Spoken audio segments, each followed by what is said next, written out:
শুনতে পাচ্ছেন আপনি? হ্যাঁ, আপনি বলে যান। আমার বাচ্চাকে আপনি সেপ্টেম্বরের 7 তারিখে ভ্যাকসিন নেওয়া শুরু করি এবং 5টা ডোজ আমি কমপ্লিট করি। হ্যাঁ, আচ্ছা। আমি টিকাটা দিয়েছিলাম মূলত ফার্মেসি থেকে। তো আমি প্রথম দিন ওইখানে যাওয়ার পর ওইখান থেকে টিকা একটা দেই। নেওয়ার পরে যে 3 দিনের দিন টিকাটা দিতে হয়, ওইটা নেওয়ার সময় যখন যাই, ওনাদের ওইখানে টিকা ছিল না। আমি আরো কয়েকটা জায়গায় খুঁজে ওইখানে টিকা পাইনি। পরে আমি আমার মানে দেবরকে দিয়ে আমাদের এখানে শহর থেকে টিকা কিনে নিয়ে আসি। ওই শহর থেকে আবার আমাদের এদিকে আসতে 20-25 মিনিট সময় লাগে। আচ্ছা, আচ্ছা। তো সেক্ষেত্রেও ওইটা নিয়ে আসে। নিয়ে আসার পরে মানে প্রথম দিন যে টিকাটা দিয়েছিলাম ওটা ছিল র্যাবিভ্যাক্স। আর পরে যে টিকাটা নিয়ে আসে মানে এখানে অ্যাভেলেবেল পাওয়া যায় না দেখে আমি আর পরবর্তী 4টা টিকা একেবারে কিনে আনি, কিনে এনে ফ্রিজে রেখে রেখে দিবে এটা করার জন্য। আমার হাজবেন্ড আর কি বলে একবার নিয়ে আসো, রেখে রেখে দিও। পরে নিয়ে আসি, নিয়ে আসার পরে ধরেন যে ওইখান থেকে আসতে তো আর 20-25 মিনিট সময় লাগছে। আসার পর দুইটা যেহেতু দুই কোম্পানির ছিল, ডাক্তার বলে কোনো সমস্যা হবে কিনা। উনি আবার আমাদের এখানে যে হসপিটালের যে বড় ডাক্তার আর কি শহরের, ওনার সাথে আবার পরিচিত আছে, ওইখানে ফোন দিয়ে শুনে শুনে বলে না দেওয়া যাবে, সমস্যা নেই। তো এইভাবে মানে আধা ঘন্টা সময় বা তারও বেশি হবে সময় লাগে, পরে উনি দেন। দেওয়ার পরে আবার ওইটা নিয়ে আমি আমার বাসায় আয়না ফ্রিজে রাখি। তো মানে 1 ঘন্টা সময় টিকাটা বাইরে ছিল। বাইরে ছিল, তারপরে আর কি এই বাসায় থেকে নিয়ে নিয়ে আমি ফার্মেসি থেকে দিয়েছি। তো আমি তো আপনার একটা ভিডিওতে দেখলাম যে মানে টিকা এইভাবে অকার্যকর হয়। তো আমার এই ক্ষেত্রে তো দেখে ভয় পাইতেছে, বাচ্চার ব্যাপার যেহেতু। এখন আমার করণীয় কি আমি জানতে চাচ্ছিলাম। এখন তাহলে আপনি আমাকে কনফার্ম করেন যে যে টিকাগুলো মানে প্রথমটা তো আপনি দিয়েছেন ফার্মাসি থেকেই, তাই না? হ্যাঁ, হ্যাঁ, হ্যাঁ। বাকি 4টা হচ্ছে আপনি বাইরে থেকে আনিয়েছেন। 20 থেকে 25 মিনিটে এগুলো জায়গা মতো চলে আসছে, বাট দিতে দিতে হয়তো 1 ঘন্টা সময় লাগছে, তাই না? না, ওইটা দিতে মনে করেন যে আধা ঘন্টা কি 40 মিনিট সময় লাগছে। ওইখানে যে আমি দিছি দ্বিতীয়টা, আর ওইখানে দেওয়ার পর আমি আমার টিকাগুলো নিয়ে বাড়িতে আসতে এসে ফ্রিজে রাখছি। বাড়িতে আসতেও তো আবার সময় লাগছে, মানে সব মিলিয়ে 1 ঘন্টা সময় লাগছে। সব মিলিয়ে যদি 1 ঘন্টা হয়, আর যেহেতু এটা সেপ্টেম্বর মাসের ঘটনা, তখনও কিন্তু মোটামুটি গরম ছিল। অক্টোবরে এসে অক্টোবরের শেষে এসে একটু ঠান্ডা পড়ছে, তাই না? তা এখন হ্যাঁ, আমার সেপ্টেম্বর, যেহেতু ঘটনাটা হচ্ছে সেপ্টেম্বরের, হ্যাঁ, সেই ক্ষেত্রে আপনার 1 ঘন্টা, এগুলো কি আপনি কোনো প্রকার চেইন মানে কোল্ড চেইন মেনটেন করেন নাই? মানে এরকম বরফের কোনো ইয়ে মানে বক্সের মধ্যে করে বা এরকম পলিথিনের মধ্যে বরফ দিয়ে এভাবে কোনোভাবে ইয়ে করেন নাই? বা যেখান থেকে কিনছেন ওরাও কি এই বিষয়টা মানে আপনাকে বলে নাই যে এই টিকা তো এইভাবে নিতে পারবেন না, এই ধরনের কিছু বলে নাই? না, না, না, আমার দেবর যে কিনে আনছে ওইখান থেকে ওরে বলে দিছে যে টিকা নিয়ে ফ্রিজে রাখা লাগবে। পরে ও আমার ধরেন যে ওইখান থেকে আসতে ওই বাইক আসছে তো 20-25 মিনিট সময় লাগছে, ধরেন আধা ঘন্টা সময় লাগছে। আমি ধরে মানে সর্বোচ্চটাই ধরেন যে আধা ঘন্টা সময় লাগছে শহর থেকে আমার এখানে আসলে। মানে আসতে আসার পরে যখন ফার্মেসি ডাক্তারের সামনে ও বলে এগুলা তো ফ্রিজে রাখতে বলছে। তো এখন কি করবেন মানে টিকা তো ওইখান থেকে দিব, আমার বাসায় আসতে একটু সময় লাগবে। পরে যার কাছ থেকে আমি টিকা দিয়েছি সে বলছে সমস্যা নেই, এটুকুতে কিছু হবে না। মানে ওনার ওইখানেও ফ্রিজে রাখা যাইতো, যদি চাই যে উনি রাখতেন, দেওয়া টেওয়া হইতো, তারপরে আবার নিয়ে আসতাম। তা উনি করেন না, বলছে যে এইটুকুতে সমস্যা নাই। উনি টিকা মানে ওই ডাক্তারের কাছে ফোন দিয়ে শুনেন যে এটা তো আবার অন্য কোম্পানি, দেওয়া যাবে কিনা, বলে বলে দেওয়া যাবে। আরো তো মানে রোগী টোগী থাকে, মানে একটু টাইম লাগছে ওইখানেও। তো কথাবার্তা হচ্ছে ওইখানেও টাইম লাগছে। তো তারপর উনি দিচ্ছে, দেওয়ার পরে আমি আবার আরো যে বাকি 3টা ছিল ওইটা নিয়ে বাসায় আসছে। তো সব মিলে 1 ঘন্টা বাইরে ছিল। আচ্ছা, সর্বসাকুল্যে যদি 1 ঘন্টা হয় সেই ক্ষেত্রে সমস্যা নাই, ঠিক আছে? সেই ক্ষেত্রে সমস্যা নাই, তবে আবার এখানে ঘটনা আছে। আপনি যদি ওই টিকাগুলোকে একদম মানে সরাসরি আলোর ইয়েতে রাখেন, এগুলো তো প্যাকেট করা থাকে, ভিতরে আবার একটা প্লাস্টিকের কেস থাকে। এক- বলি, একটা পলিথিনের কাগজ দিয়ে পেঁচিয়ে আনছিল 4টা। হ্যাঁ। তো তারপরে আমি ধরেন যে একটা ওইখানে বের করে দিচ্ছি, আর 3টা আমি বলছি যে মানে বাজারে তো আমার পরিচিত আছে, আমি কি এখানে কোথাও ফ্রিজে রেখে আসবো, আমার বাসায় যেহেতু তো একটু আহ, আপনার এখানে দিতে তো টাইম লাগবে একটু। মানে এই জিনিসটা গুলানের পরে তো 2-3 মিনিট ওয়েট করছে তারপরে দিছে। তো টাইম লাগবে না, আমি ওনাকে বলছি যে আপনার তো এখানে দিতেও টাইম লাগবে, আপনি এটা জিনিসটা মিশ্রণটা করবেন তারপরে দিবেন, আবার আরেক জায়গায় ফোন দিয়ে শুনবেন, তো এইটুকু টাইমের জন্য কি আমি কোথাও রেখে আসবো ফ্রিজে নর্মালি? তো বলছে না, কিছু হবে না, একবারে বাসায় যাই ফ্রিজে রেখে দিই। পরে আমি মানে ওইটা নিয়ে আবার বাসায় আসছি, আইসা ফ্রিজে আর কি রাখছি। আর এটা ছিল রাতের বেলার ঘটনা, আচ্ছা, মানে রাত তখন রাত 8টা রাত যদি বাজে। হয়, রাহা খান, রাত যদি হয় সেই ক্ষেত্রে মানে সমস্যা নেই, সেই ক্ষেত্রে মানে দিনের চেয়ে তো রাতে টেম্পারেচার একটু কম থাকে, তাই না? তো সেই রাত ক্ষেত্রে হ্যাঁ, সর্বসাকুল্যে যদি 1 ঘন্টার মতো হয়, 1 ঘন্টা যদি হয় সেই ক্ষেত্রে এটা অ্যাকসেপ্টেবল। আর যেহেতু এটা পলিথিনে মোড়ানো ছিল সেই ক্ষেত্রে মানে আশা রাখা যায় যে মানে ওই তাপটা ওই রকম বিনষ্ট হয় নাই। তবে ভ্যাকসিন আনতে হলে নেক্সট ডে যদি এরকম মানে ঘটনা আবার ঘটে তাহলে অবশ্যই একটা পানির বোতল, ছোট ছোট পানির বোতলগুলো আছে না এরকম, ওই যা আপনারা দেখা যায় 2-250 ml এর, এগুলোর মধ্যে একটু বরফ নিয়ে যাবেন, নিয়ে হচ্ছে পলিথিনে টিকাগুলো নিয়ে জাস্ট বোতলটা মাঝখানে ইয়ে করে রেখে এভাবে আনতে হবে আর কি। বুঝতে পারছেন? এখন আমরা তো আর জানি না, ও তো মানে আমাদের এখানে না টিকার সরবরাহটা কম। হুম। ডাক্তার দেখিয়ে বাচ্চা যেহেতু ডাক্তার দেখে ডাক্তার 5টা ডোজ লিখে দেয়। উনি বলছিল যে সদর হাসপাতাল দিতে, মানে সদর হাসপাতাল আবার দেখা যায় যে অনেক বিভ্রান্তিতে পড়তে হয় আমাদের এদিকে। তো অনেক সময় আছে যে ওনাদের কাছে থাকে না, বাইরে থেকে কিনে 4-5 জন মিলে ভাগ করা লাগে, সিরিয়াল ধরা লাগে, ছোট বাচ্চা নিয়ে তো আমি ওইটা, ওই জন্য আমি আর কি প্রাইভেট দিয়েছি। তো ওই টাইমটাতে ছিল কি এদিকে টিকার সরবরাহ খুব কম ছিল। তো আমি পুরো বাজার ঘোরার পরে একটা ফার্মেসিতে পাই, তারপরে আবার মানে আমার দেবরকে দিয়ে যে আমি শহর থেকে টিকা নিয়েছি। ও মানে পুরা শহরের ম্যাক্সিমাম দোকান ঘুরছে, ঘোরার পরে মানে এক দোকানে পাইছে। ওই টাইমটা টিকার সরবরাহ আর কি ছিল না, অনেক কম ছিল। তো যেহেতু একটা দোকানে পাইছে, তাইলে আবার যদি পরে যে আমি না পাই, সেজন্য আমি একবারই না মানে আমার ফ্রিজে নর্মালে রাখছিলাম, নর্মালে রেখে আর কি আমি 1 মাস বইরা বাচ্চাকে দিচ্ছি। ঠিক আছে, এতে করে সমস্যা হবে না। সর্বসাকুল্যে যদি মানে দেখা যায় 1 ঘন্টা থাকে, 1 ঘন্টা যদি বাইরে থাকে, আবার রাত্রে বেলা যেতে হয়েছে সেই ক্ষেত্রে এটা সমস্যা হবে না আশা করি। আর এগুলো তো সবগুলোতে মাংসে দিছে তাই না? ডোজ 5টা যেহেতু দিছে, মাংসেই তো দিছে তাই না? হ্যাঁ, মাংসে দিচ্ছি। হ্যাঁ ঠিক আছে, কারণ আবার পপুলার ফার্মাসিউটিক্যালসে যেটা আপনি তো ওই যে র্যাবিভ্যাক্স যেটা ওইটা আনছিলেন তাই না? ওইটা ওই আবার ওই হ্যাভি ব্যাগস প্রথম দিন মানে ফার্মেসিতে ছিল, হ্যাঁ, ওইটাও কিন্তু মাংস ছিল। আচ্ছা, ও সমস্যা নাই, টিকা আপনার ভিন্ন কোম্পানির হতে পারে, বাট মাংসে দেওয়ার ক্ষেত্রে আপনি যে কোনো কোম্পানির টিকাই কিন্তু চুজ করতে পারেন, এটা সমস্যা নাই। আর যেহেতু 1 ঘন্টার মধ্যে ছিল ব্যাপারটা, আবার রাতের বেলা ছিল, সেই ক্ষেত্রে আমরা ধরে নিতে পারি যে এটা ওরকম সমস্যা না, ঠিক আছে? 1 ঘন্টা মোটামুটি ফ্রিজ থেকে বের করলে 1 ঘন্টা পর্যন্ত ভালো থাকে। ও মানে ওই ও যে ফার্মেসি থেকে কিনছে উনি বলছে যে এটা নিয়ে ফ্রিজে রেখে। আবার রাত্রে বেলা রাত 8টা বাজে তখন, রাত্রে বেলা আর কি বাইকে করে নিয়ে আসছে। ধরেন সর্বোচ্চ আধা ঘন্টা সময় লাগছে আনতে, আর এই জায়গায় দিচ্ছে, আবার আমি বাড়িতে নিয়ে আসছি, নিয়ে ফ্রিজে রাখতে সব মিলে 1 ঘন্টা সময় লাগছে। এখন যেহেতু আমার বাচ্চার ব্যাপার অনেক সেন্সিটিভ, কারণ আমি তো আপনার ভিডিও দেখলাম, এই সম্বন্ধে কয়েকটা ভিডিও আছে, দেখে তো আমি অনেক আতঙ্কিত হয়ে গেছি আর কি, যে আচ্ছা না, এখন এটা নিয়ে টেনশন করবেন না। মানে ওই সমস্যাটা কখন হয়, দিনের বেলা অনেকে আছে এরকম ওই ঘুরে টুরে নিয়ে আসে, দেখা যায় 1.5 ঘন্টা 2 ঘন্টা 2.5 ঘন্টা এভাবে নিয়ে আসে।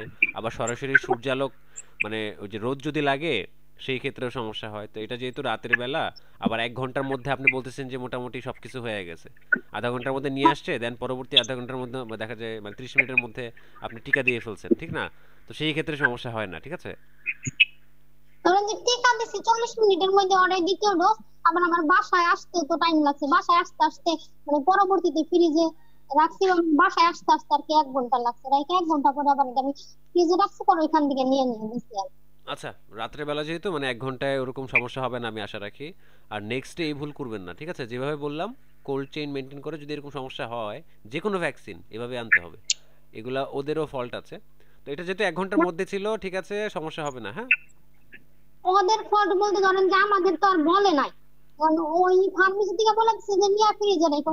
পরে আমার দেবরে নিয়ে আসছে, নিয়ে এসে আমার বলছে ভাবি এটা ফ্রিজে রাখা লাগবে।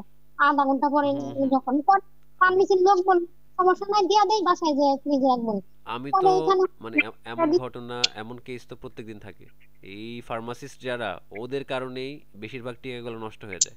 ওরা যদি একটু বরফের সরবরাহ রাখে বা একটু ঠান্ডা পানির যদি ব্যবস্থা রাখে একটা বোতলের মধ্যে ইয়ে করে, এটা করলে নিরাপদ হয় আর কি। তো 1 ঘন্টা এক ঘন্টা থাকবে, ঠিক আছে? আপনি যে ঘটনার বর্ণনা দিচ্ছেন 1 ঘন্টা কোনো সমস্যা না। আশা করি ওরকম কোনো সমস্যা হবে না, ঠিক আছে? আচ্ছা, আরেকটা ব্যাপার জানতে চাচ্ছিলাম। হ্যাঁ, বলেন। একটা চামচ আর কি, চামচ বিড়ালের চারটা চাপা করে ওই চামচ মানে বাচ্চা ওই চামচটা নিয়ে মানে মুখে দিছে। মুখে দেওয়ার পর আমি দেখি আর সাথে সাথে আর কি ফালিয়ে দিচ্ছে। এতে কি কোনো সমস্যা হবে? মানে আপনার কথাটা ক্লিয়ার বোঝা যায়নি। চামচে কি করছে? বিড়াল চাটছে এরকম নাকি? হ্যাঁ, বিড়াল চামচে চাপছে। মানে চাপা দিচ্ছে, চাপা দেওয়ার পরে বিড়াল চলে গেছে পরে।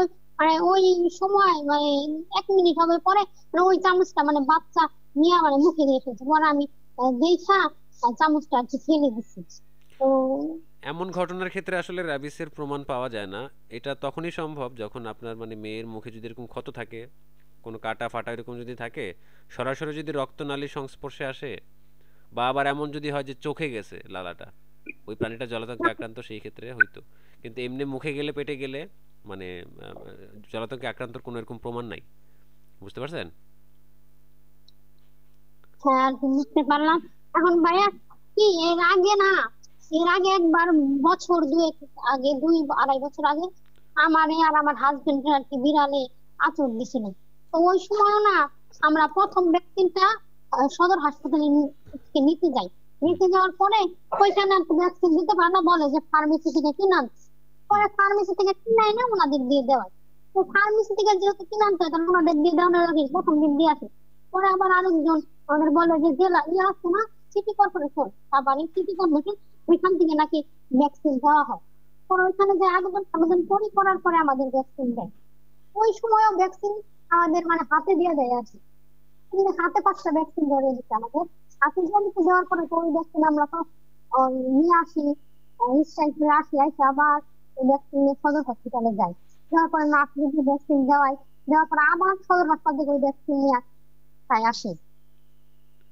এটা মানে 2-2.5 বছরের আগের ঘটনা। আচ্ছা আচ্ছা, বুঝতে পারছি। আসলে ওই যে মানে সদর হাসপাতালে তো আপনার মাংসে ইঞ্জেকশন দেয় না, ওইখানে দেয় হচ্ছে আপনার আইডিতে, বেশিরভাগ ক্ষেত্রে চামড়ার নিচে দেয়, দুই পাশে। আপনার হুম। ডান হাতে বাম হাতে এইভাবে হচ্ছে 3 দিন দিবে, 0, 3 আর 7। আর আপনার মেয়েকে যেটা দেয়াইছেন সেটা হচ্ছে মাংসে দিলে হচ্ছে 4টা থেকে 5টা দিতে হয়। 0, 3, 7, 14, 28 এভাবে। দুইটার রুট না, আলাদা, দুইটার ডোজ আলাদা। আমি আপনার মেয়ের কথা বলছি না, আমাকে আর আমার হাজবেন্ডকে মানে 2-2.5 বছর আগে বিড়ালে আঁচড় দেয়। তারপর আমরা মনে করি যে সদর হাসপাতালে ভ্যাকসিন নিতে যাওয়ার ভ্যাকসিন এখানে ছিল না। পরে ওনারা বলে ফার্মেসি থেকে কিনে আনতে। পরে ফার্মেসি থেকে কিনে প্রথম দিন দেওয়ার পরে মানে আরো 4টা লেখা, ওইখানেও 5টা লেখা আর কি। পরে আরো 4টা আমরা মনে করি সিটি কর্পোরেশনে আবেদন করলে এখানে দাম একটু কম রাখে। এখান থেকে পরে 4টা ভ্যাকসিন আমরা একবারে নিয়ে আসি সিটি কর্পোরেশনে। মানে ওইখানে পরবর্তীতে ওইখান থেকে আপনি সিটি কর্পোরেশন থেকে 4টা ইঞ্জেকশন মানে 4টা ভ্যাকসিন পরবর্তীতে ওইখান থেকে নিয়েছেন, তাই তো? এখন আপনি জানতে চাচ্ছেন যে ওই ভ্যাকসিন আর সরকারি যে ভ্যাকসিন, সেটার মধ্যে কোনো এরকম পার্থক্য আছে কিনা, তাই তো নাকি? পার্থক্য নিয়ে আমি জানি। আমি সিটি কর্পোরেশন থেকে আমরা ভ্যাকসিন উঠাই আসছি, পরে আমাদের 4টে ভ্যাকসিন আর কি দেয় দুজনে। মানে ওটা একবারে দিয়ে দেয়, মানে বাসায় এসে ফ্রিজে রেখে দেখে আর কি ফার্মেসি থেকে দিব বা যাকে দিয়ে দেওয়া দিব। তো ওই সময়টাতে এরকম ভুল হয়েছিল।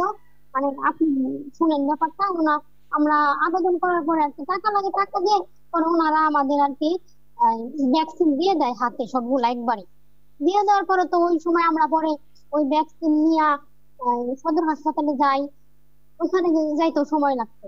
ওখান থেকেও ভালো মোটামুটি দূর সদর হসপিটাল। ওইখানে যাওয়ার পরে নার্স দিয়ে ভ্যাকসিন দেওয়ায়। আবার ভ্যাকসিন দেওয়া হলে আর ওই যে 3টা ভ্যাকসিন, 3টা 6টা থাকে দুজনে, ওইটা নিয়ে আবার বাসায় আসে। ওইখান থেকে বাসায় আসতেও মোটামুটি সময় লাগে। তো ওই সময় হয়তো মনে করেন যে 1.5 ঘন্টার মতো হয়ে গেছে আর কি। এইরকম ঘটনা এর আগে এরকম হলে ঘটেছে। তাহলে এটা ত্রুটিপূর্ণ হবে আর কি, হয়তো বা একটা একটা ঠিক থাকবে আর একটা সমস্যা হবে এরকম আর কি।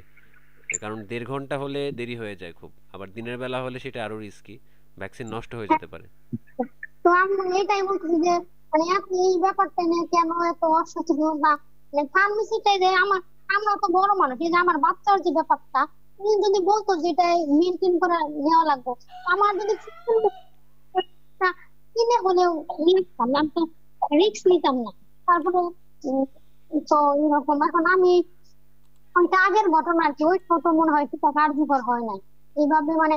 আমরা যাওয়ার পরে আমাদের হাতে ভ্যাকসিন গুলা ধরে দিছে যে নিয়ে যান, আর কিচ্ছু বলে নাই ওনারা যে কিভাবে নিবো না নিবো, কিচ্ছু না, হাতে ধরে দিছে। পরে আমরা তো আর কিছু জানি না, আমরাও নিয়ে আসছি। নিয়ে আসে আর কি ওই সময় 1-1.5 ঘন্টার ব্যাপার। আহ, নিয়ে আসা ভ্যাকসিন নিচ্ছি, নিয়ে আবার বাসায় আসছি। ওই সময় এরকম হয়েছিল। এখন যেটা বলছেন সেটা একটা জাতীয় সমস্যা। এটা যে শুধু আপনার সাথে হয়েছে বা আপনার সাথে এটা প্রথম ঘটছে এমন না। আমি যাদের সাথে কথা বলি ম্যাক্সিমাম ম্যাক্সিমাম এমনও মানে ফার্মাসি আছে যেখানে হচ্ছে ফ্রিজই নাই, ফ্রিজ ছাড়া হচ্ছে এরকম ভ্যাকসিন রাখে, এরকম কয়েকটা পাওয়া গেছে। তো যারা হচ্ছে এই বিষয়টা জানেই না, ভ্যাকসিনটা সংরক্ষণ কিভাবে করতে হয় সেটাই জানে না, তো সেখান এখন সেখান থেকে তো ভ্যাকসিন দেওয়া রিস্কি।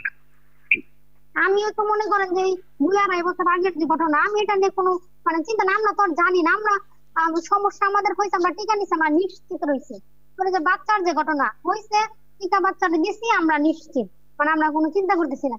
পরে তো আমি তো আপনার ভিডিও টিডিও দেখলাম, দেখার পরে তো আমি বললাম, তো কি বলছেন, এগুলা তো প্রমাণিত।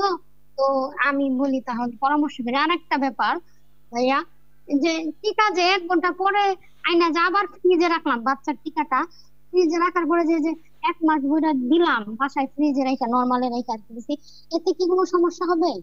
যে না, এক এতে করে 1 ঘন্টার মধ্যে যদি হয়, তারপর নিয়ম হচ্ছে আপনার কোল্ড চেইন মেনটেন করে আনা আর কি, বরফ বা হচ্ছে এরকম মানে কোল্ড বক্সে করে আনা। তো যেহেতু এটা হয় নাই, 1 ঘন্টার মধ্যে যদি আনা যায় সেই ক্ষেত্রে নষ্ট হওয়ার মানে সুযোগ নাই, নষ্ট অনেক ক্ষেত্রে হয় না, ঠিক আছে।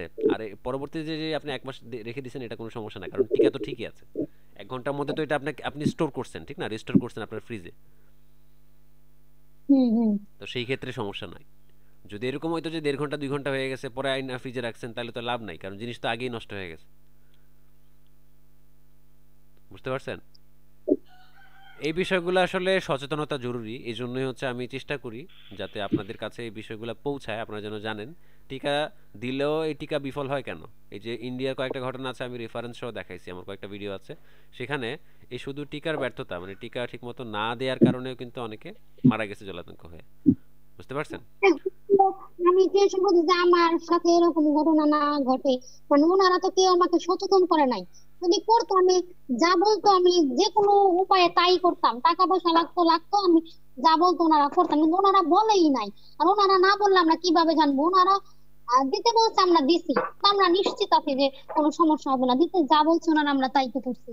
তো তারপর আপনার ভিডিও দেখার পরে আর কি আমি আহ, হ্যাঁ, ভিডিওতে আমি ওই ওই ব্যাপারগুলাই দেখাই যেগুলো হচ্ছে আপনাদের হাতেই থাকে বিষয়গুলো। আপনি যে ভ্যাকসিন দিয়েছেন না, ভ্যাকসিনের সাথে যে ইনস্ট্রাকশন, যে একটা ম্যানুয়াল দেওয়া থাকে না, একটা কাগজ, হুম হুম ওইটার মধ্যে এই যে আমি যে কথাগুলো এতক্ষণ যে বলছি, যে টিকাগুলা মানে সংরক্ষণ করতে হবে 2 থেকে 8 ডিগ্রি সেলসিয়াস তাপমাত্রায়, মানে ঠান্ডাতে সংরক্ষণ করতে হবে। তারপর এটা রিকনস্টিটিউট করার পরে মানে ওই যে পানিটা যখন হচ্ছে এই যে কেকটার সাথে মিলায়, এটা হুম যদি হুম। মিলাই ফেলা হয় তাহলে 8 ঘন্টার মধ্যে এটা ব্যবহার করতে হবে, 6 থেকে 8 ঘন্টার মধ্যে, তাও ফ্রিজে রাখতে হবে। বুঝতে পারছেন? এমন অনেক সময় হয় যে আমরা এটা রিকনস্টিটিউট করছি কিন্তু রুগী এখন দিতে পারতেছে না, কোনো কারণে হতে পারে না, ইমার্জেন্সি হতে পারে না, তো তখন কিন্তু ফ্রিজে রেখে দেওয়া যায় 8 ঘন্টা। এমনও পেশেন্ট আছে যারা কি করছে, একটা টিকা কিনছে, কিনে হচ্ছে আপনার এই যে 3 দিন দিছে, এরকম ঘটনাও আছে। কারণ ওই যে আইডি ডোজটা তো কম লাগে, চামড়ার নিচের ডোজটা কম লাগে না, তো এরকম 3 দিন লাগিয়ে দিছে, তো এটা তো হবে না। কারণ এটা 8 ঘন্টা, 6 থেকে 8 ঘন্টা ফ্রিজে রাখলে ওটা নষ্ট হয়ে যাবে যদি মিলাই ফেলা হয় আর কি। আর বাইরে জেনারেলি হচ্ছে নর্মাল তাপমাত্রায়, যদি আলোহীন জায়গায় থাকে সেই ক্ষেত্রে 1 ঘন্টা এটা ঠিক থাকতে পারে, এটা নিয়ে সমস্যা নেই। কিন্তু 1 ঘন্টার উপর যদি হয়, 1.5 ঘন্টা 2 ঘন্টা যদি হয়ে যায়, সেই ক্ষেত্রে সেটা নষ্ট হয়ে যাওয়ার চান্স আছে। কিন্তু এটা সংরক্ষণের কথাটা বারবার ওরা বলে দিচ্ছে যে 2 থেকে আপনার 8 ডিগ্রি সেলসিয়াসের মধ্যে সংরক্ষণ করতে হবে। এই প্রত্যেকটা কথা আপনি ওই যে ওই ইনস্ট্রাকশন যে ম্যানুয়ালটা থাকে সাথে সেটার মধ্যে আপনি পাবেন। এখানে এমন কোনো কথা নাই যেটা আমি বানিয়ে বলতেছি বা নিজ থেকে বলতেছি, এমন কোনো কথা নাই।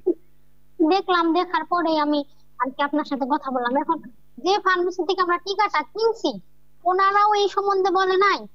আবার যেখানে আমি দিছি, উনিও তো আনার সাথে সাথে বলবো যে টিকাটা এখনই ফ্রিজে রাখো। তো অ্যাভেলেবেল ওনার কাছেও রাখার মতো সিস্টেম ছিল। উনিও তো টিকা দেয়, তো উনিও টিকা দেয়, টিকা রাখে, তো ওনার কাছেও রাখার সিস্টেম ছিল। আনার সাথে সাথে মানে উনিও চাইলে যে ওনার ফ্রিজে রাখে রাখা দিতে পারতো, যে রাখা দেই, পরে যাওয়ার সময় টিকা টিকা টিকা দিয়া যাওয়ার সময় আর কি নিয়ে যাবো নি আমরা, তাও করেন। উনি বলছে সমস্যা নাই। উনি তো দিল, টিকা দেওয়ার পরে আমরা নিয়ে আসলাম। তো বুঝতে পারছি, এই এগুলা এগুলা এগুলা এই সচেতনতার যে প্র্যাকটিস, এটা মানে এখনো ওইভাবে মানে ছড়ায় নাই। তা আমরা গুটি কয়েক কিছু মানুষ যারা হচ্ছে এগুলো সম্পর্কে জানি, আমরা চেষ্টা করতেছি যে সঠিক তথ্যগুলো যেন আপনাদের কাছে পৌঁছাইতে পারি। আর এই যে একটা অনৈতিক একটা প্র্যাকটিস চলতেছে, মানে কেউ জেনে করে, এই যে এই লোকটা আপনি বললেন যে জানে, জানার কথা কিন্তু মানে না, তো সেই ক্ষেত্রে কিন্তু ক্ষতিটা হবে আলটিমেটলি আপনার। তা এখন আপনি তো ব্যাপারগুলো জানছেন, নেক্সটে আপনি আরো যারা পরিচিত যারা থাকবে সেই ক্ষেত্রে তাদেরকে সচেতন করবেন। শুধু র্যাবিস ভ্যাকসিনের কথা আমি বলতেছি না, অন্য যত ভ্যাকসিন আছে, যত ধরনের ভ্যাকসিন আছে, যত টিকা আছে, সবগুলোকে কিন্তু এভাবেই 2 থেকে 8 ডিগ্রির মধ্যেই কিন্তু সংরক্ষণ করতে হবে। বুঝতে পারছেন? এখন মনে করেন যে এর আগে যে আমার হাজবেন্ডের ঘটনাটা, ওরা তো সিটি কর্পোরেশনে, তারপরে সরকারি হসপিটালে, ওইখান থেকে আমরা আর কি টিকা নেই। ওইখানে এরকম একটা, আমি সিটি কর্পোরেশন থেকে টিকাটা নিয়ে আসলাম, তো ওনারাও বললো না যে কিভাবে মেনটেন করে নিতে হবে, কতক্ষণের ভিতরে আবার ফ্রিজে রাখতে, কিচ্ছু বলে নাই। টিকা উঠাইছে না, টিকা ওনারা আমাদের দিয়ে দিতে শেষ, আর কোনো কিচ্ছু বলে নাই। তারপরে টিকাটা যে আমরা নিয়ে আসলাম, আর ওই সরকারি হসপিটাল যে দিল, ওনারা বলে নাই যে দেখ কোথা থেকে আনছেন, কতক্ষণ বাইরে ছিল, কিচ্ছু না। ওইখান থেকে টিকা একটা আমরা দিলাম, দেওয়ার পরে আর কি, পরে আবার টিকা বাসায় নিয়ে আসলাম। বাসায় নিয়ে আসার পরে পরবর্তীতে আর কি আমি পাশের ফার্মেসি থেকে দিছি। তখনও মানে দিনের বেলা ছিল, তখন অনেকটা টাইম লাগছিল। ওই সিটি কর্পোরেশন থেকে সরকারি হসপিটাল, সরকারি হসপিটাল থেকে আবার বাসা। এখন রুট রুট লেভেলে যারা কাজ করে, মানে যে যারা হচ্ছে স্বাস্থ্যকর্মী টাইপের হচ্ছে, যারা যারা হচ্ছে এগুলো আপনাকে দেয়, ইয়ে করে, এই তথ্যগুলো কিন্তু বেশিরভাগ যারা এগুলো নিয়ে কাজ করে মানে জানে, অনেকেই জানে, কিন্তু আসলে ওইভাবে প্র্যাকটিসটা নাই। আর আপনি কোনো ডাক্তারের সাথে কথা বললেও, দেখা যায় কোনো এমবিবিএস চিকিৎসকের সাথে কথা বললেও, বা এই মেডিকেল অফিসার যারা হচ্ছে এই সেক্টরটাতে কাজ করে, এমন আছে না, সদর হাসপাতালে গেলে যারা হচ্ছে যেগুলোর প্রেসক্রিপশন লিখে দেয়, ওদের সাথে কথা বললে কিন্তু ওরা এই বিষয়টা কিন্তু মানে ইয়ে করতে চাইবে, কিন্তু ওদের এত সময় নাই আসলে। কিন্তু এগুলো আপনিই জানতে হবে, আপনার জন্য আপনিই জানতে হবে, কিন্তু ওদের বলে দেওয়া উচিত, ওদের অ্যাটলিস্ট বলে দেওয়া উচিত। আমি এমন অনেকের টিকা আমি দেই নাই পরে, 1.5 ঘন্টা 2 ঘন্টা 2.5 ঘন্টা পরে নিয়ে আসছে, গরমের মধ্যে ঘোরাঘুরি করে, আমি অনেক দিই নাই, অনেক ফেরত দিয়েছি, নতুন নিয়ে আসতে বলছি, নতুন ঠিকভাবে মেনটেন করে নিয়ে আসতে বলছি। কিন্তু এই প্র্যাকটিসটা সবাই করলে হয়তো বা আপনাদের টিকাটা কখনো বিফল হবে না, আপনাদের অর্থ নষ্ট হবে না, প্লাস বিফল হবে না, আপনারা এই ঝুঁকির মধ্যেও থাকবেন না। তো যাই হোক, যেটা হওয়ার তো হয়েছেই। এখন আপনাদের ব্যাপারটা তো আমার মনে হয় যে একটু দেরি হয়েছে, আপনার মেয়েটা তারপরেও ঠিক আছে, 1 ঘন্টার মধ্যে সবকিছু হয়ে গেছে, 40 মিনিটের মধ্যে হয়ে গেছে প্রত্যেকবার। প্রথমবার মানে দ্বিতীয়বারের যেটা আর কি, মানে 40 মিনিটের মধ্যেই হয়েছে, আর বাকিগুলো তো ঠিকই আছে। আর আপনাদের ব্যাপারটা যদি আপনাদের মানে ঝুঁকি মানে মনে হয় যে মানে ঠিক মতো হয়তো বা হয় নাই, বা 1.5 ঘন্টা 2 ঘন্টা এমন হয়ে গেছে, সেই ক্ষেত্রে আপনারা প্রত্যেকটা ডোজে মানে প্রথম ডোজটা ঠিক ছিল, পরের 4টা আপনাদের এই অবস্থা হয়েছে, তাই না?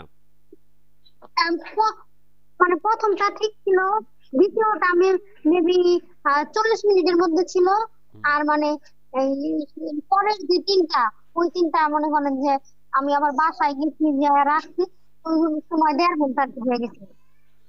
সেই ক্ষেত্রে ওটা নিশ্চয়তা দেওয়া যায় না, এটা নিশ্চয়তা দেওয়া যায় না আসলে। আমাদের দেশ তো এমন একটা দেশ, মানে অনুন্নত একটা দেশ, মানে এখানে আপনি চাইলে র্যাবিসের কিন্তু অ্যান্টিবডি টাইটার চেক করার, মানে উন্নত দেশগুলোতে কিন্তু চেক করা যায় যে আপনি যে টিকা দিছেন, এই টিকার কারণে যে আপনার অ্যান্টিবডিটা আপনার এই যে মানে শরীরে যে গ্রো করছে, এটার লেভেলটা কি পরিমাণ আছে, এটা কিন্তু মানে দেখার জন্য টেস্ট আছে। এটাকে বলে র্যাবিস অ্যান্টিবডি টাইটার টেস্ট। বুঝতে পারছেন? 0.5 ইউনিটের নিচে যদি চলে আসে, তাহলে বুঝতে হবে যে টিকার আর অ্যাকশন নাই, টিকা দুর্বল হয়ে গেছে। আর যদি এটা 0.5 বরাবর থাকে বা তার উপরে থাকে, সেই ক্ষেত্রে এটা ধরা হয় যে আপনার টিকার লেভেল এখনো বেস্ট, মানে ভালো লেভেলে আছে। কিন্তু এই টেস্ট তো আপনি করতে পারবেন না। আপনি কেন, আমিও করতে পারবো না, ভিআইপি ছাড়া এই টেস্ট কেউ করতে পারবে না। বাংলাদেশে এখনো ওই যে ডায়াগনস্টিক সেন্টারে এগুলো অ্যাভেলেবেল হয় নাই। অন্য যত সব টেস্ট আছে, যেমন জ্বরের জন্য টাইফয়েডের জন্য টেস্ট আছে, বাতজ্বরের জন্য টেস্ট আছে, এগুলো যদি আপনার ওই ডায়াগনস্টিক লেভেলে নিয়ে আসতে পারতো এই টেস্টগুলো, তাহলে আমি আজকে আপনাকে বলতাম যে আপনি যান, আপনিও টেস্ট করেন, আপনার মেয়েরও টেস্ট করান, র্যাবিস অ্যান্টিবডি টাইটার চেক এটা করান, করিয়ে আমাকে রিপোর্টটা আমাকে দেন। তারপর আমি দেখে বলতে পারতাম যে আসলে কি আপনার যে টিকাগুলো দিছেন সেগুলো কি আসলেই বিফল হয়ে গেছে কিনা, বা কোনো কাজ করে নাই এমন কিনা। আপনার মেয়ের ক্ষেত্রে ওইটা বলা যেত, কিন্তু আমাদের তো এমন একটা সময়, এমন একটা দেশ, মানে এটা হুট করে মানে এভাবে তো বলা যায় না, জাস্ট টিকা নাও টিকা নাও। তা এখন আপনার জন্য সলিউশন হচ্ছে, যদি আপনার মনে ভয় থাকে, সেই ক্ষেত্রে আপনারা হচ্ছে এই প্রপার কোল্ড চেইন মেনটেন করে, মানে যেখানে এই টিকাগুলো ভালো করে সংরক্ষণ করা হয়, বা আপনারা যদি বাড়িতেও নিয়ে আসেন, সেই ক্ষেত্রে ওই যে কোল্ড চেইন মেনটেন করে নিয়ে আসতে হবে। নিয়ে এসে আপনারা আবার 4টা বা 5টা ডোজ দিয়ে ফেলেন। দিয়ে ফেললে আপনারা 5 বছরের জন্য সুরক্ষিত থাকবেন, যেমন আপনার মেয়ে 5 বছরের জন্য কিন্তু নেক্সট 5 বছরের জন্য কিন্তু সুরক্ষিত থাকবে। লাস্ট ডেটটা আপনার মেয়ের টিকার সম্ভবত এটা 5 অক্টোবর ছিল, তাই না? 5 সেপ্টেম্বর। 5 অক্টোবর শেষ টিকার কথা বলছি। শেষ টিকা তো আমার মনে নাই, 28 5তম দিনে শেষ টিকা দিছিলাম। হ্যাঁ, এটা 5 প্রথম অক্টোবরই হবে। 5 অক্টোবরই ইয়া, হবে। আচ্ছা যাই হোক, শেষ টিকা মানে শেষের টিকা থেকে হিসাব করতে হবে। আপনার মেয়ে পরবর্তী 5 বছর সেফ থাকবে। আর এই শেষ টিকা থেকে 3 মাস পর্যন্ত, মানে ধরুন অক্টোবর, নভেম্বর, ডিসেম্বর, জানুয়ারির 5 তারিখ পর্যন্ত আমি ধরে নিলাম, এটা 4 তারিখে হইতে পারে, মাসের 31-এর হিসাব থাকে। তো মানে আপনার জানুয়ারি একবারে 5 তারিখ পর্যন্ত সে কিন্তু সেফ। তাকে যদি এখন মানে কোনো নতুন করে বিড়াল কুকুর আঁচড় কামড় দেয়, সেক্ষেত্রে তার কিন্তু নিতে হবে না। এখন 3 মাস পরে মানে জানুয়ারির 5 তারিখের পরে আবার যখন নিতে হবে, তখন জাস্ট 2টা শট নিতে হবে। 2টা শট। কয়টা? 2টা। শূন্য আর তৃতীয় দিন। আজকে নিলে 2 দিন বাদ দিয়ে তারপর দিন নিতে হবে। এভাবে 5 বছর কিন্তু সে সুরক্ষা পাবে। কিন্তু আপনাদের ক্ষেত্রে সেই সুরক্ষাটা আমি আমি মানে শিওর না যে অ্যাকচুয়ালি সেই সুরক্ষাটা আপনাদের আছে কিনা, কারণ যেহেতু অনেক দেরি দেরি করে টিকাগুলো দেওয়া হয়েছে সেই ক্ষেত্রে। মানে আমি বলবো আপনাকে ভাইয়া, আমার আর আমার হাজবেন্ডের ক্ষেত্রে 1.5 ঘন্টা হয়ে গেছিল। হ্যাঁ, বুঝতে পারছি, আপনার ঘটনাটা বুঝতে পারছি। এখন আসলে কিছু করার নাই। এখন যদি আপনাদের মনে সন্দেহ থাকে, সেই ক্ষেত্রে আপনারা আবার ফুল কোর্স শুরু করতে পারেন। ইন্টার একটা কোর্স নিয়ে নিতে পারেন, কিন্তু যেভাবে নেওয়া দরকার, এতক্ষণ কিন্তু আপনাকে এইগুলাই বলছি, ওইভাবেই আপনারা আবার নিতে হবে। বুঝতে পারছেন? কারণ 1-1.5 ঘন্টা দেরি করলে এটা তো আর, যেহেতু আসলে ওই টেস্টটা করানো সম্ভব না, তাই না? তো না সেই না না, সেখানে টিকা এখন নেওয়া ছাড়া। সিস্টেম থাকতো যদি টাকাও লাগতো, তাও আমি মানে নিয়ে করাইতাম আর কি। নিজেদের সেটাই। থেকে বাচ্চাদের সেফটিটা তো আগে। মানে বাচ্চারা নিয়ে মানে খুব, মানে আমি একটা ইয়ের মধ্যে আছি যে আমি মানে টিকা এইভাবে 5টা টিকা অনেকে এই বাচ্চা কষ্ট করে নিল, কান্না টান্না আর কি, ছোট বাচ্চা কষ্ট করে 5টা টিকা আমি নিলাম, তারপরে 2500 টাকা লাগছে আর কি। আমি ওর সেফটির জন্য সরকারি ভাবে দেই না, কিসের জন্য, অনেক অনিয়ম অনেক দুর্নীতি হয় তো এইদিকে সরকারি হসপিটালে। তো আমি এটা রিস্ক নিতে চাই না, আবার যায় বইসা থাকা লাগে, অনেক ভিড় ভ্রান্তি থাকে, মানে সমস্যা। তো সেজন্য আমি আর কি প্রাইভেটলি কিনা দেওয়াইলাম এইভাবে। তো তাও এরকম সমস্যা হইলো। আচ্ছা, বুঝতে পারছি। হ্যাঁ, তাহলে আপনার জন্য নতুন কিছু আর বলার নাই। যদি আপনারা টিকা শুরু করতে চান, তাহলে ওইভাবে নতুন করে আপনারা আবার 5টা দিতে হবে। আর আপনার মেয়ের ব্যাপারে আপনি যেটা যে মানে যে ঘটনাটা আমাকে বলছেন, যে ঘটনার ব্যাখ্যা আমাকে দিছেন, সেটা অনুযায়ী মানে আপনার মেয়ের কোনো রিস্ক আমি দেখছি না। কারণ 1 ঘন্টা খুব স্বাভাবিক। 1 ঘন্টা দেখা যায় আবার রাতের বেলা, সেই ক্ষেত্রে এটা খুব স্বাভাবিকভাবে ধরা হয়। ওইভাবে সমস্যা হওয়ার কথা না। ঠিক আছে? হুম তাহলে হুম। মোটামুটি ভাবে আপনারা মেয়ের দিক দিয়ে নিশ্চিত থাকেন, আর নিজেরা যদি দিতে চান সেই ক্ষেত্রে ওইটা করেন। তো ঠিক আছে রাহা খান, অনেকক্ষণ সময় দিলাম। হ্যাঁ, আর কিছু আমি বলবেন? আর বলি, এই আমি আবার এই যে এই এই 2 মাস আগে আমাকে পরবর্তীতে আবার মানে এই বিড়ালে আঁচড় দিছিল। তো আমি তো এই প্রাইভেটলি আবার 4টা ভ্যাকসিন আবার দিছি, মানে ওইখানে যায় যায় ফার্মেসিতে যায় যায় 4টা ভ্যাকসিন আমি দিছি। কিন্তু আমার হাজবেন্ড তো বাইরে থাকে, আর ও মানে এই ব্যাপারে এতটা সচেতন না। ওই ফার্স্ট বার যে ভ্যাকসিন দেওয়াইছিলাম, আমি মানে ওরে বইলা জোর করে ফার্স্ট বার 5টা দেওয়াইছিলাম। তো ও তো এখন বাইরে থাকে, ও মানে মানে যে আর এই 10 মাস পরে আর কি দেশে আসবে। উম, বুঝতে পারছি। আচ্ছা, এখন হ্যাঁ হ্যাঁ, তারপর আপনারা এই সচেতনতাগুলো ছড়াচ্ছেন বা আপনি নিজে সচেতন, এই জন্য শুনে ভালো লাগছে। আপনি যেহেতু মানে 2 মাস আগেও নিয়েছেন 4টা শট, তো সেই ক্ষেত্রে আপনি সেই 4টা শটের শেষ যে টিকাটা, চতুর্থ যে টিকাটা নিছেন, ওই সময় থেকে আপনি সেফ থাকবেন। ওটা প্রপারলি দিছিলেন? ওইটা মনে করেন যে আমি ফার্মেসিতে গেছি, হ্যাঁ। উনি আমাকে আর কি উনার ওইখান থেকে দিছে। আচ্ছা, তাহলে সমস্যা নেই, তাহলে সমস্যা নেই, হবে। কারণ ফার্মাসিতে তো সরাসরি যে কোম্পানির গাড়িগুলো যে আসে, ওদের দেখা যায় এরকম মানে কোল্ড চেইন মেনটেন করা ভ্যাকসিনই আসে, তো এখান থেকে তো শুধু তাদের ফ্রিজে ঢুকিয়ে রাখে। সেই ক্ষেত্রে সমস্যা নেই। ঠিক আছে? আপনি নিশ্চিত থাকেন, তাহলে আপনার সমস্যা নাই। আমি আমার ব্যাপার নিয়ে নিশ্চিত আছি। আর আমার হাজবেন্ড যখন দেশে আসবে আমি ওকে আবার দেওয়ার চেষ্টা করব। কিন্তু ভাইয়া আমার মেয়ের ব্যাপারটা যদি বিন্দু মাত্র রিস্ক থাকে, আপনি আমাকে বলেন, আমি এটার ব্যবস্থা নেব। আমাদের আমাদের জানা মতে 1 ঘন্টা সেফ থাকে। ঠিক আছে? 1 ঘন্টা কোনো সমস্যা হয় না। যদি স্বাভাবিক তাপমাত্রা, সরাসরি রৌদ্র বা কোনো গরমে না থাকে, সেক্ষেত্রে সমস্যা হয় না। আর এটা রাতের ঘটনা তো, সেই ক্ষেত্রে আমার মনে হয় যে 90% মানে রিস্কের বাইরে। বুঝতে পারছেন? হ্যাঁ ভাইয়া, কি বললেন? বললাম যে 90% রিস্কের বাইরে, কারণ যেহেতু রাতের ঘটনা আর এমনিতে 1 ঘন্টা এটা রাখা যায়, 1 ঘন্টা বাইরে থাকে, সমস্যা নেই, এটা নিয়ে টেনশন নেই। তো ঠিক আছে রাহা খান, অনেকক্ষণ কথা বললাম, একই কথা বারবার বলছি। আপনি তাহলে ভালো থাকেন। হ্যাঁ হ্যাঁ। তাহলে এখন আমি কি বাচ্চাকে আবার নতুন করে না দেওয়া না টিকা না না না না না না রেখে না দেব? না না না না, নতুন করে দেওয়ার কথা তো আমি বলছি না। আমি বলছি যে আপনি যে ঘটনার বর্ণনা দিচ্ছেন সেটা অনুযায়ী 1 ঘন্টার মধ্যে টিকাটা দেওয়া হয়েছে। তো সেই ক্ষেত্রে কোনো ভয় নাই। ঠিক আছে, ঠিক আছে, ঠিক কোনো আছে ভাই, সমস্যা। আরেকটা প্রশ্ন ছিল, আরেকটা প্রশ্ন শুনবেন। একটু দ্রুত, এত সময় তো আপনাকে দিলে বাকিদের তো দিতে হবে সময়। ও মানে উম, বিড়ালের আহ, যে ওই যে ইয়ের ঘটনা, চামচ যে বিড়াল চাকার পরে যে বাচ্চা মুখে দিছিল, ওইটা নিয়ে কি কোনো সমস্যা আছে? না, ওইটা সমস্যা নেই, আমি তো একটু আগেই বলে দিছি। এভাবে মানে আচ্ছা। জলাতঙ্কে ছড়ানোর কোনো প্রমাণ পাওয়া যায় না। এটা আপনার পেটে গেলে, আপনি জলাতঙ্কে আক্রান্ত কোনো প্রাণীর মাংস খেলে বা সরাসরি লালা খেলেও আপনার জলাতঙ্ক হওয়ার এরকম প্রমাণ নাই। যদি চোখে মুখে যায় সেই ক্ষেত্রে মানে ইয়ে হইতে পারে। আবার যদি আপনার মুখের মধ্যে কোনো কাটা থাকে, ক্ষত থাকে, সেই ক্ষেত্রে হইতে পারে। কারণ আক্রান্ত ও, যে কাটা চেরা জায়গাটা সেটার মধ্যে সরাসরি লালা এসে লাগলে তখন জলাতঙ্ক হইতে পারে, যদি ওই প্রাণীটা জলাতঙ্ক থাকে। কিন্তু এমনিতে খাইলে পেটে গেলে এরকম জলাতঙ্ক হওয়ার প্রমাণ পাওয়া যায় না। ঠিক আছে, আর কোনো প্রশ্ন আপা? আর একটা প্রশ্ন লাস্ট, এই এই বিড়ালের মানে একটু খাবার খাইলে কি জলাতঙ্ক হতে পারে? বিড়ালের বুঝেনের প্রশ্নটা। একটু বিড়ালের একটু খাবার খেলে আর কি, যে একটা খাবার বিড়ালে মুখ দিয়েছে, ওইটা ভুলবশত আহ কোনো বাচ্চা বা কোনো মানুষ খাইলো, এতে কি হতে পারে কোনো সমস্যা? না, ব্যাপারটা তো একই রকম হইলো। মানে ওই যে লালা চামচ। মানে আমি বলতে চাচ্ছি যে হ্যাঁ হ্যাঁ, একই রকম খাবারের হলো। মধ্যে কি জলাতঙ্ক বুঝতে হতে পারছি। পারে? না না না না না, এই দুইটা একই কথা। আপনি যে চামচের চাটা বললেন না, চামচের চাটার মধ্যে হুম। যদি খাবারের উচ্ছিষ্ট থাকে, সেই খাবারটা যদি মানুষ খায় সেই ক্ষেত্রে হওয়ার সম্ভাবনা নাই। এরকম প্রমাণ পাওয়া যায় না আর কি। হ্যাঁ, এরকম কোনো ঘটনা আমরা দেখি নাই। বুঝতে পারছেন? তো যদি এরকম হতো, তাহলে তো ঘটনা নিশ্চয়ই পাওয়া যেত পুরা পৃথিবীতে। মানে হ্যাঁ কত হ্যাঁ, মানুষই তো আছে ভুলবশত, কেউ আছে যে খেয়ে ফেললো পরে বুঝতে পারলো, কেউ আছে যে একজনে দেখছে আরেকজনে খাইছে। তো এরকম তো অহরহই হয়, বিড়াল যেহেতু সবসময় আমাদের সাথে থাকে, বাসায় থাকে, তো অনেকেই তো বিড়ালের একটু একটু খেয়ে ফেলে। এরকম তো হইলে এরকম জলাতঙ্কে দেশের অর্ধেক মানে বিশ্বের অর্ধেক মানুষ মারা যেত। এরকম ঘটনা হয় না। ব্যতিক্রম ক্ষেত্রে হইতে পারে, বললাম যে একটু আগে, আপনার ওই যে মুখে যদি কোনো কাটা ক্ষত থাকে, ওই ক্ষতে যদি সরাসরি গিয়ে বিড়ালের লালাটা লাগে খাওয়ার সময়, বা সরাসরি যদি বিড়ালের চাটা চামচটা যদি ওই যে ক্ষত জায়গার মধ্যে লাগে, বিড়ালটা যদি জলাতঙ্কে আক্রান্ত হয়, তখন হইতে পারে ব্যতিক্রম ক্ষেত্রে। কিন্তু এমনি খাবার খাইলে, বিড়ালের চাটা খাবার বা বিড়ালের চাটা এরকম লালা যদি খায়, তো সেই ক্ষেত্রে হওয়ার সম্ভাবনা নাই। কেন? আমাদের পাকস্থলীতে একটা শক্তিশালী অ্যাসিড আছে, সেটা হচ্ছে হাইড্রোক্লোরিক অ্যাসিড। সেটা ওইখানে গেলেই হচ্ছে অতিরিক্ত তাপের কারণে নষ্ট হয়ে যায়। আচ্ছা, এই যে ভাইরাসটা যে, এটা মনে করেন যে মুখের বাইরে কোনো খাবারে কতক্ষণ বেঁচে থাকতে পারবো? 1 ঘন্টা, সর্বোচ্চ 1 ঘন্টা। দিনের বেলা আর কি। রাতের বেলা হচ্ছে 1 ঘন্টা প্লাস 1.5 ঘন্টা হইতে পারে। এখন তো রাতের বেলা ইয়ে পরে 1.5 ঘন্টা হইতে পারে আর কি সর্বোচ্চ, কিন্তু এর চেয়ে বেশি বেঁচে থাকতে পারে না। ঠিক আছে, আপনি যদি রেফারেন্স চান, দলিল প্রমাণ চান, আমি দিয়ে দিব আপনাকে। তো ঠিক আছে রাহা খান, আপনার অনেক সময় হয়েছে, আচ্ছা, আচ্ছা। অন্য কল আছে। ঠিক আছে, ভালো থাকেন তাহলে। হ্যাঁ, আপনাকে বিদায় জানাই। ওকে।